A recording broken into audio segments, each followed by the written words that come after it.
Warrior, welcome. Surrounded by crime and exploitation of children every day, right here at the Warriors.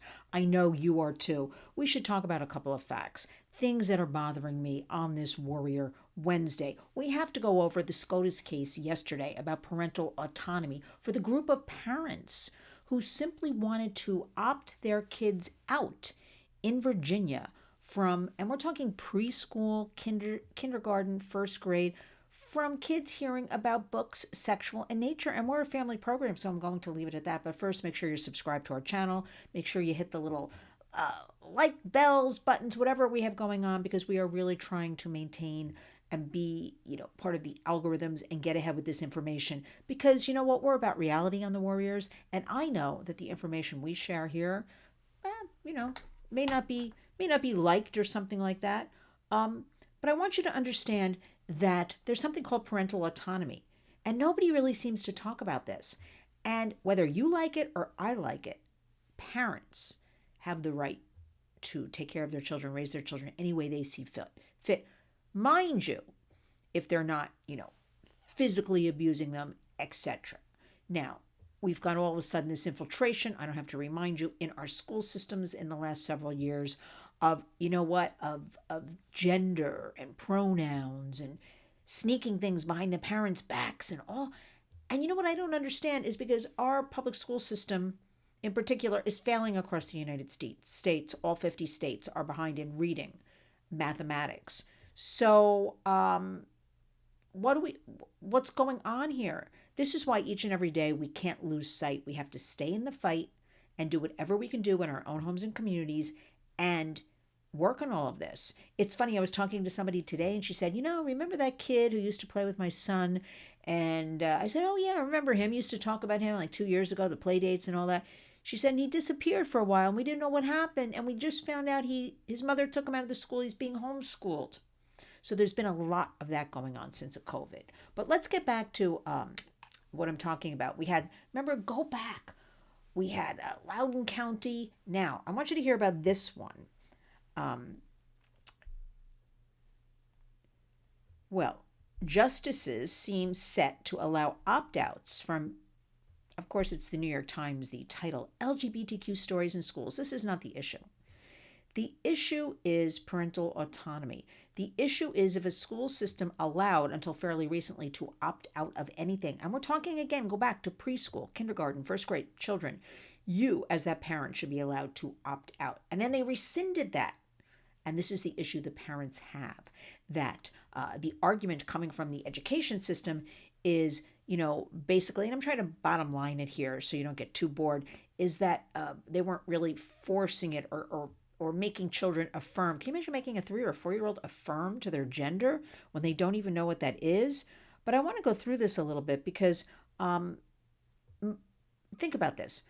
Parents had religious objections. Now, who are we to judge, right? We have the Amish, and this was a case used that they won fairly recently about their religious objections. We have Muslim in this school, but the parents, we have Catholic, Christian, they did not like, now remember I told you it's preschool, kindergarten, first grade, storybooks with gay and transgender characters.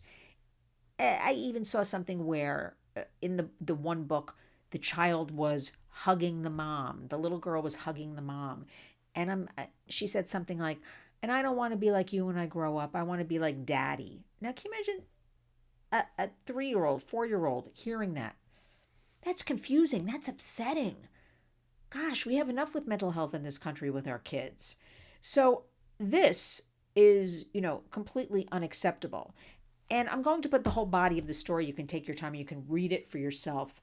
But, I think this state of Maryland should be worried about when all 13 of their high schools are failing. Nobody really talks about Baltimore. The crime, the gangs, the preachers out there that I've spoken to who are trying to get a grasp on society, the kids and teens, with no help. But every one of their 13 high schools failing in reading and math. What does that tell you? Worst in the country. Yet who's talking about all of that?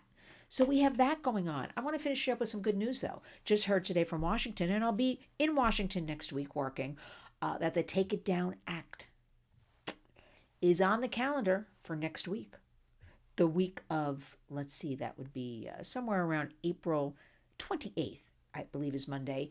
And during that week, I have a feeling it needs one final signature, pass the Senate unanimously, and with the support of the tremendous bipartisan support, and then also the support of our First Lady, Melania Trump, it's going to pass with flying colors. And this, my warrior friends, is what is needed to get this ball rolling, snowballing, so we can begin to get some child safety guardrails going. Remember, nobody wants to steal your privacy. Frankly, I think your privacy has already been stolen, right? I think everybody can agree to that. How do we work with what we have, leverage the internet for good, put the guardrails, the education in peace to continue, because we're in 2025 and I can tell you it's an American crisis. So lots of good things happening, lots of hope.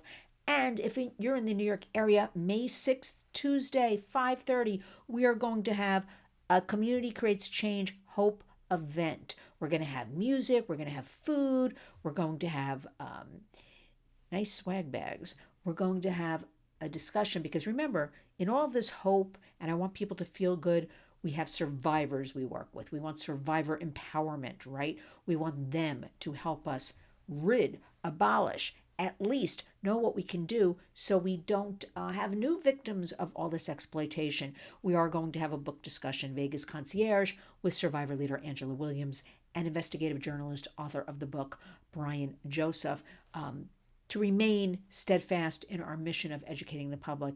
And it's just going to be a feel good for 2 hours.